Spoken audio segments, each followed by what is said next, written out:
Did you know there's a kind of money that doesn't jingle in your pocket, doesn't shine like a coin, and doesn't even fit inside a piggy bank? But people use it to buy cars, houses, and even pizza! It's called Bitcoin. Some people call it digital gold, others call it the money of the internet. But really, it's a bit like a treasure chest that you can't touch, but everyone agrees is valuable. Imagine you're playing a video game. You defeat the big monster, and it drops golden coins. Those coins don't exist in real life, but inside the game, they're precious. Well, Bitcoin is like that. Except, instead of being stuck in a game, these digital coins can buy you real things in the real world. Weird, right? A money you can't hold, but that millions of people all over the planet believe in. Some people even think it could change the future of money forever. But where'd it come from? Who made it? And why does it matter so much? Let's go on a journey together. A story full of mystery, magic math, and a notebook that never forgets. The year was 2008. The world was a bit shaky. Big banks were collapsing, people were losing their jobs, and many wondered if they could really trust the people who were supposed to keep their money safe. In the middle of that storm, like a mysterious character stepping out of the shadows in a fairy tale, someone appeared. This person used the strange name Satoshi Nakamoto. Nobody knows if Satoshi was a man, a woman, or maybe even a group of super smart computer wizards working together. To this day, the real identity of Satoshi remains one of the biggest mysteries in the world. But Satoshi had a dream of money that didn't belong to banks, governments, or companies. Money that couldn't be printed endlessly like paper bills. Money that lived on the internet, free for anyone to use. So Satoshi wrote an idea.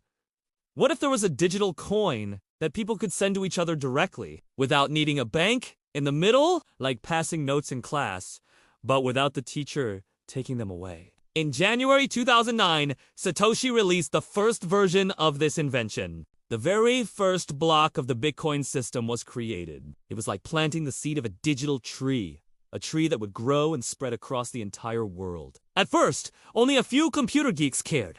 They mined coins, they tested the system, and they chatted about it on online forums. Nobody knew if this strange idea would last more than a few weeks. But slowly, something incredible happened. People started to realize that Bitcoin wasn't just a toy. It was a whole new way of thinking about money. And just like that, the legend of Bitcoin began. The token and what it does, imagine you're at a fun fair. To ride the bumper cars or the giant slide, you don't pay with regular coins, you buy little tokens at the entrance. Each ride needs a few tokens to start. Bitcoin works a bit like those tokens, except the fun fair is the whole internet and the rides are sending and receiving money safely. So what is the Bitcoin token? It's a special digital coin called BTC. You can't hold it, but you can own it. You can't see it, but you can count it. And you can split it into teeny tiny crumbs called satoshi. One single Bitcoin can be broken into 100 million little pieces, so even if you don't have a whole BTC, you can still have a handful of satoshis. Just like crumbs from a cookie still taste like cookie. Now, what does this token do? 2 simple jobs. First job, be money you can keep. Think of Bitcoin like a treasure that lives in a backpack only you can open.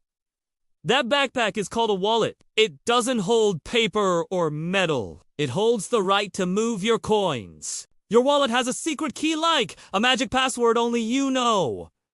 If you keep the key safe, your treasure is safe. Lose the key, and it's like throwing the backpack into a volcano. Nobody can get it back.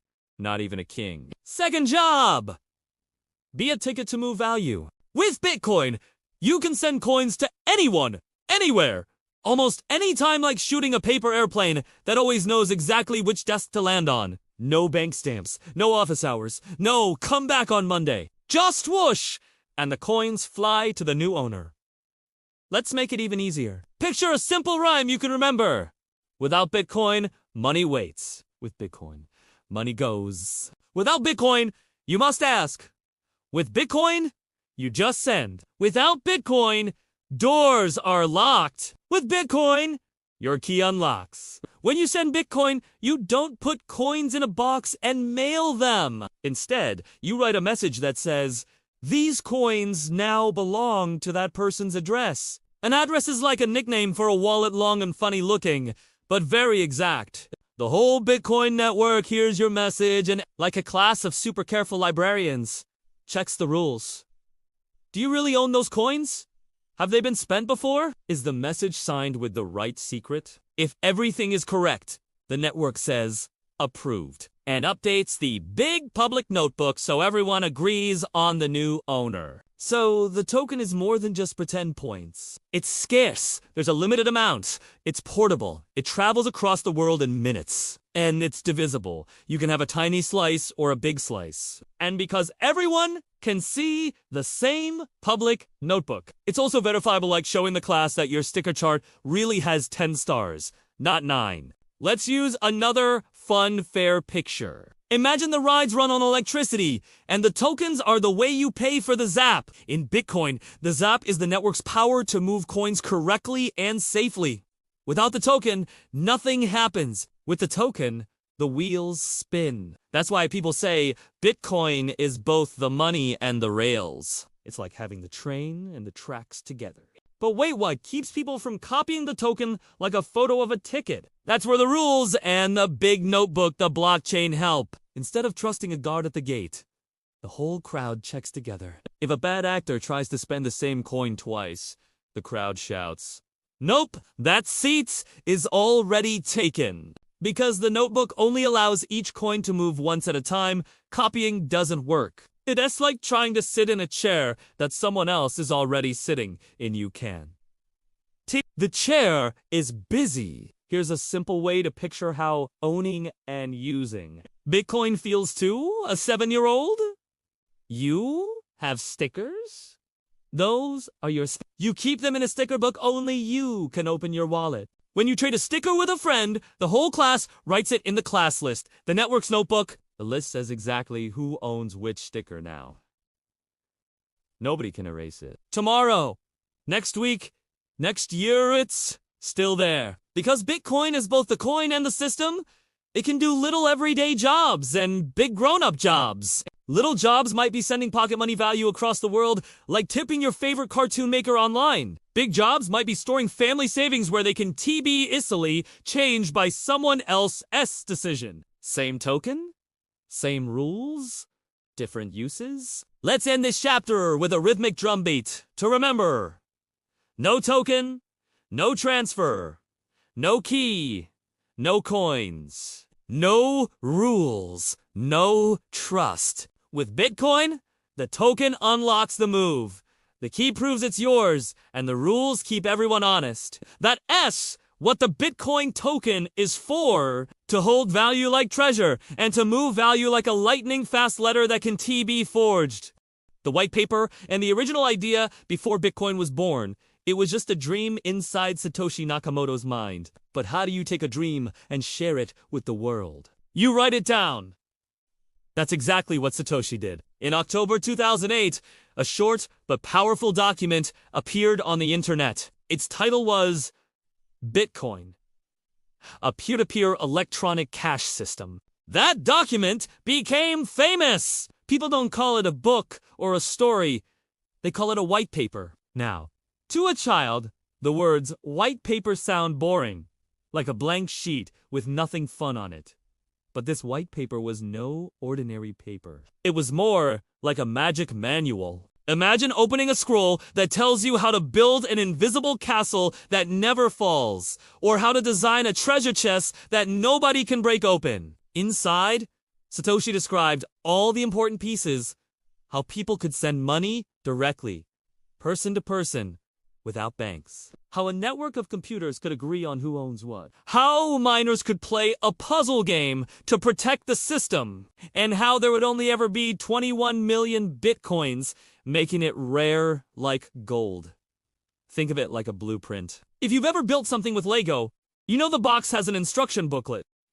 At first, it's just scattered pieces. But when you follow the steps, suddenly you have a spaceship, a dragon, or a castle. The Bitcoin white paper was the instruction booklet for building digital money. And just like with Lego, people at first said, that's impossible. You can't build a castle from thin air. But Satoshi showed the steps. Look, here's the base. Here are the walls. Here's the roof. If we put the blocks together this way, the castle will stand. The amazing thing, it wasn't a super long book. It was only 9 pages. That's shorter than some of your homework. But inside those 9 pages was an idea powerful enough to change how humans think about money. Another fun way to imagine it. Think of kids drawing their dream city on paper. They sketch houses, roads, and playgrounds. Normally, the drawing stays just a dream. But what if one kid's drawing came alive? What if the streets, cars, and parks appeared exactly as drawn? That's what the Bitcoin white paper did. Satoshi's drawing came alive on the internet. And once people saw it worked, they didn't just nod and forget it. They became curious, excited, and even a little obsessed. They said, if this is possible, what else can we build? The white paper wasn't just instructions. It was an invitation. It said, come join me in building a money that belongs to everyone.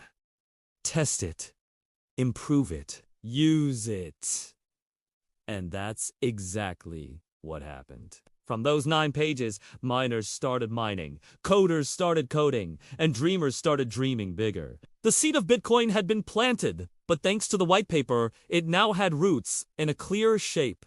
The technology and what makes Bitcoin different, so far, we've called Bitcoin digital money, a treasure chest, and even tokens at a fun. But the real magic behind it isn't the coins themselves. The real magic is the technology that keeps it alive, honest, and unbreakable. That technology has a special name, the blockchain. Picture this. In the middle of the biggest town square in the world, there's a giant notebook. Anyone can look at it. Anyone can read it! Every time someone trades or spends Bitcoin, a new line gets written in the notebook. But here's the important part. Once a line is written, it can never be erased. It's like writing with unbreakable ink. That notebook is the blockchain. It keeps track of every Bitcoin ever sent. If your grandma in Brazil sends Bitcoin to your cousin in Japan, the notebook writes it down. If a stranger in Canada buys a coffee with Bitcoin, the notebook writes it down too. Now, who writes in the notebook? Not one person. Not a single company. Instead, thousands of computers all around the world work together to check each page. They all agree, line by line, about what's true. If one computer tries to cheat, the others say, nope, that's not what we have on our copy. And because so many copies exist, cheating is almost impossible. But how do they decide who gets to add the next page? That's where the system called proof of work comes in. Proof of work is like a giant race of puzzles. Imagine thousands of kids trying to solve a super hard riddle at the same time. The first one to solve it gets a prize and the right to write the next line in the notebook. In Bitcoin, the kids are computers, the riddles are math problems, and the prize is freshly created Bitcoin. That's how new coins are born like rewards from the puzzle game. This process is called mining. Not mining with shovels and pickaxes, but mining with computers and electricity. Just like gold miners dig in the ground for shiny rocks, Bitcoin miners dig through math puzzles for shiny digital coins. Here's a way to imagine it. The blockchain is a castle wall built from bricks. Each brick is a block filled with transactions. Every time miners solve a puzzle, they add a new brick to the wall. Once the brick is locked in, it can't be pulled out or changed. That's why people say the blockchain is secure. Try to break one brick, and the whole wall exposes the mistake. Now, what makes Bitcoin different from normal money? Let's compare. Normal money printed by governments. If they want, they can make more and more, like printing extra homework sheets. Bitcoin! There will only ever be 21 million. No more. That's the rule. Locked into the system like a spell. Normal money. Stored in banks. If the bank closes or freezes your account, you can't touch it. Bitcoin stored in your own digital wallet. If you have the key, it's yours. Normal money. You need permission to send it across borders. It can take days with fees, papers, and stamps. Bitcoin. You send it anytime, anywhere.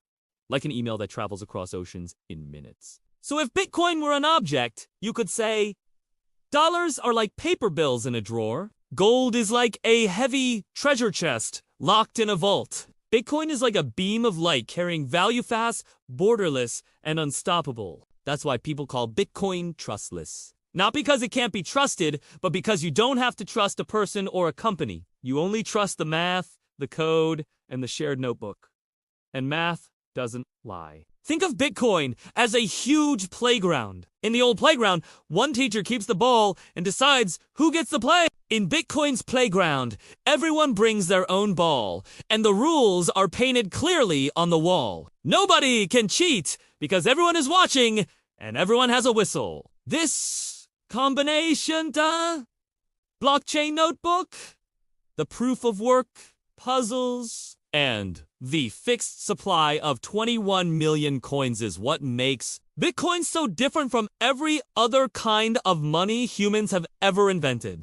What you can actually do with Bitcoin. Okay, now you know what Bitcoin is and how it works. But here's the fun question.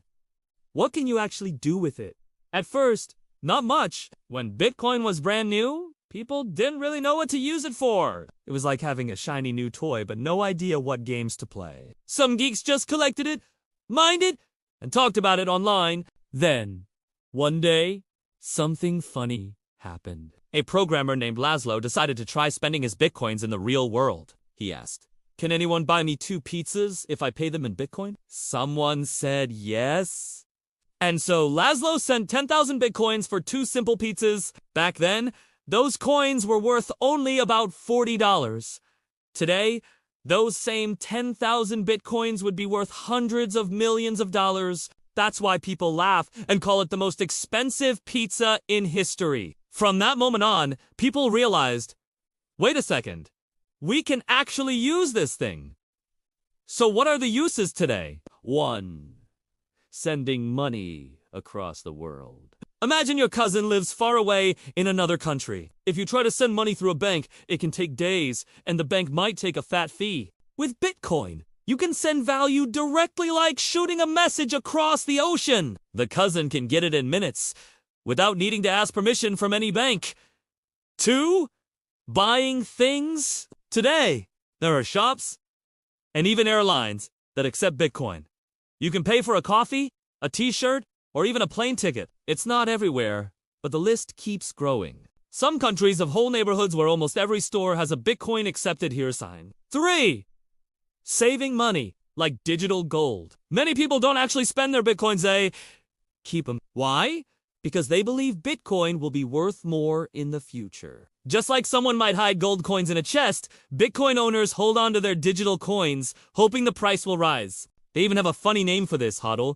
It started as a misspelling of hold, and it stuck for trading and investing. Some people like to trade Bitcoin, buying when the price is low and selling when it's high. They treat it like a roller coaster up, down, up again. It can be risky, but it's also exciting. 5.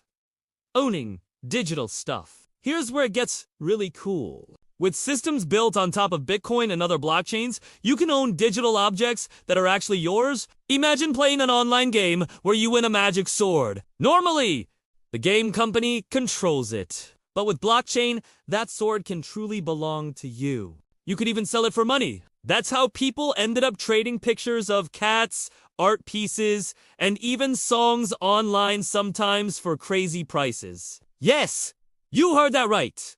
Someone once paid thousands of dollars for a digital cat. A cat that doesn't eat, sleep, or meow.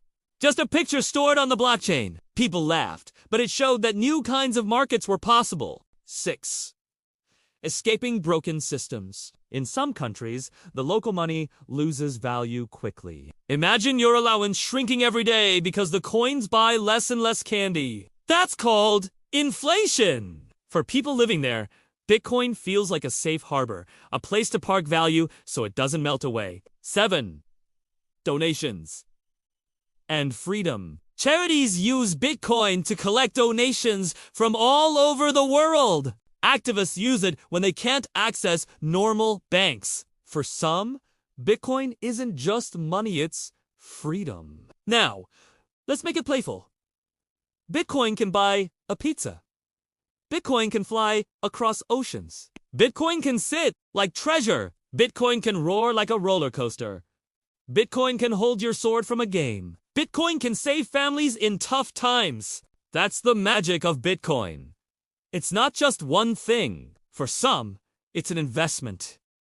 For others, it's daily money. For others still, it's a tool for survival. The same digital coin can mean pizza, art, savings, or even freedom depending on who holds it. The community and how Bitcoin is governed. Here is something that makes Bitcoin really different from the money you know. It doesn't have a boss. Normal money always has someone in charge. Dollars, controlled by the US government and the Federal Reserve. Euros, managed by the European Central Bank. They decide how much to print, what rules to change, and even who can use it. But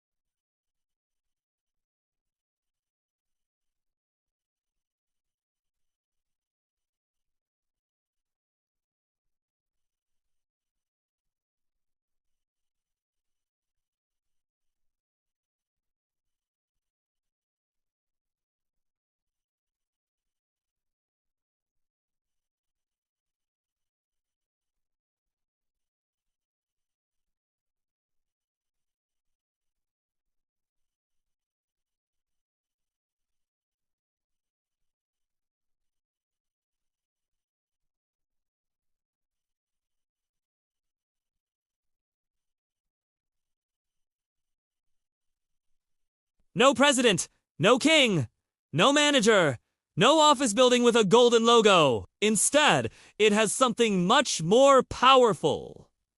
A community. Think of Bitcoin like a giant digital village.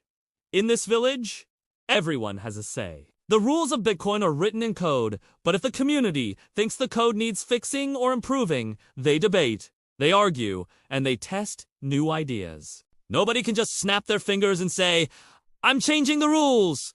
Everyone has to agree. It's a bit like a classroom where the teacher doesn't give the rules as students do. Every time someone suggests a new rule, the whole class discusses, should we change homework? Should we move? Reset? Should we ban broccoli from lunch? If most students disagree, the rule doesn't change. In Bitcoin, these debates happen through something called Bitcoin Improvement Proposals, or BIPs for short. Anyone in the world can write one. It's like slipping a note into the class suggestion box. If the idea is smart and helpful, and enough people agree, the change can eventually be added to the system. If not, the idea just fades away. This way, Bitcoin grows like a teenager, always learning, always testing, sometimes making mistakes, but never staying still. People argue, people experiment, and slowly the system improves. But because there's no single boss, sometimes the community can't agree. When that happens, something dramatic can occur. A fork. A fork is when the system splits into two different paths. Imagine two groups of kids building with Lego. They start with the same castle, but then they argue. One group wants blue walls, the other wants red. Instead of fighting forever, they decide to split the pieces. From then on, there are two castles, each growing in its own way. That's happened in Bitcoin's history. One group thought the blocks in the chain should be bigger, so transactions could be faster and cheaper. Another group disagreed. The result: Bitcoin split, and a new version called Bitcoin Cash was born. But the original Bitcoin kept going too. Forks show both the strength and the chaos of community governance. There's no boss to force agreement. So if people really can't see eye to eye, they just build in different directions. Still, despite debates, the main Bitcoin chain has stayed strong because the community values one thing above all: keeping the rules fair and unbreakable. Think of Bitcoin like a digital campfire. People from all around the world gather around it. Some speak English, some Spanish, some Japanese. Some are teenagers, some are grandparents, some are programmers, some are just curious. But they all sit by the same fire, keeping it alive, sharing ideas, and protecting it from going out. That's why Bitcoin feels less like a product and more like a movement. It's not just money, it's a community project kept alive by the people who believe in it. The advantages and the risks. Every great invention has two sides. The shiny side that makes people excited, and the darker side that makes people careful. Bitcoin is no different. To really understand it, you need to look at both. Let's start with the advantages. Bitcoin is borderless. You can send it from one side of the world to the other in minutes. It doesn't care about passports, flags, or borders. To Bitcoin, the whole planet is one neighborhood.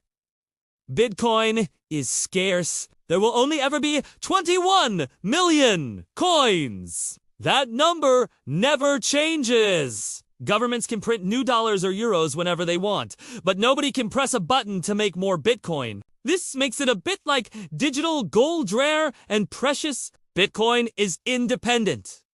No bank, no company, no government owns it. That means nobody can freeze your account or block your payment if you follow the rules. If you hold your keys, the coins are yours, end of story. Bitcoin is transparent. Remember the big notebook in the town square? Everyone can see it. That means cheating is almost impossible because the whole world can check the record.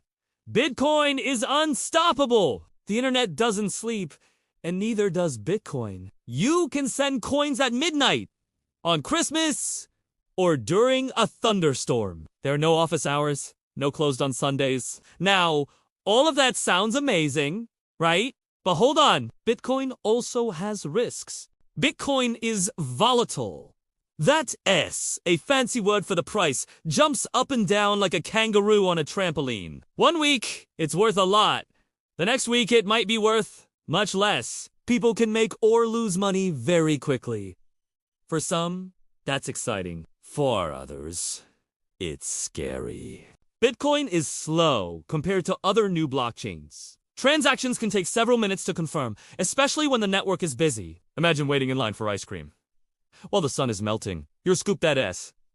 How it feels sometimes? Bitcoin can be expensive to use. When too many people are sending coins at the same time, the fees rise. It's like paying a toll to cross a bridge. Some days, it's cheap. Other days, it's so high you'd rather swim across. Bitcoin is complicated for beginners. Wallets, private keys, seed phrases, it can sound like a secret spy code. If you don't learn carefully, you might make mistakes. And here's the scary part. If you lose your private key, your coins are gone forever. There's no forgot my password button. And finally, Bitcoin is not perfect for crime, but it can be misused because transactions don't need permission. Some bad people have used Bitcoin for shady stuff online. This made governments nervous, and some even tried to ban it. So let's put it together with a little rhythm. Bitcoin is fast, but sometimes slow. Bitcoin is cheap, but sometimes costly. Bitcoin is free, but also risky. Bitcoin is powerful, but not magical. It's like fire. Fire can cook your food, keep you warm, and light the night. But fire can also burn your hand if you're not careful. Bitcoin is the same, it's a tool, and tools can be wonderful or dangerous, depending on how you use them. That's why the smartest people say, don't use more than you can afford to lose. In other words, don't bet your whole piggy bank on Bitcoin. It's better to learn slowly, use carefully, and treat it with respect. The truth is, Bitcoin's advantages are what made millions of people fall in love with it. Its risks are what make others stay away. That's what keeps the story interesting. the balance between promise and danger, the present and the future of Bitcoin. So, where is Bitcoin today? When it was first created, hardly anyone paid attention. A few geeks mined it on their laptops, and you could get thousands of coins for almost nothing. Remember the 2 pizzas? That was the first real-world use, and at the time people laughed. But now, more than a decade later, Bitcoin has grown into a giant. Every single day, billions of dollars move through its network. There are banks that store Bitcoin, companies that accept Bitcoin, and even countries that are experimenting with it as official money. In 2021, El Salvador became the first nation to make Bitcoin legal tender. That means you can walk into a shop there and buy groceries with it, just like with dollars. On the internet, the Bitcoin community is bigger than ever. There are forums, podcasts, YouTube channels, and conferences all dedicated to this digital coin. People trade it, save it, study it, and dream about it. It has become not just a technology, but a culture. Today, Bitcoin is called many things. Some say it's digital gold because it's rare and valuable. Some say it's a payment network, like PayPal, but without the company in the middle. Some say it's a revolution because it gives power back to the people. But nobody denies one fact. It's here, and it's changing the way we think about money. Now comes the fun part. The future. Will Bitcoin become the money everyone uses every day? We buy ice cream, movie tickets, and bubblegum with satoshis instead of coins and bills. Some people think yes, others think no. Will Bitcoin keep growing in value? If there are only 21 million coins and more people want them, it's possible the price keeps going up. But others say new technologies might replace it, and Bitcoin could one day be forgotten, like an old toy. There are also big debates about how Bitcoin will scale. Right now, it can only handle a limited number of transactions per second. That's fine for some uses, but not enough to replace Visa or MasterCard. To solve this, new systems like the Lightning Network are being built. Lightning makes payments super fast and super cheap, like zapping coins instantly from one phone to another. Governments are also paying attention. Some want to ban Bitcoin. Others want to regulate it.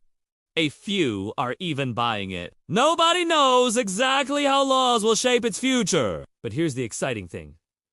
Bitcoin has already done something almost impossible. It has survived for more than 10 years without a boss, without a company, and without being shut down. Every day, it survives. It grows stronger. Think about this. If in just 1 decade, Bitcoin went from buying 2 pizzas to moving billions of dollars and being used by whole countries, what could happen in the next 10 years? Will it become the money of the internet? Will it replace banks?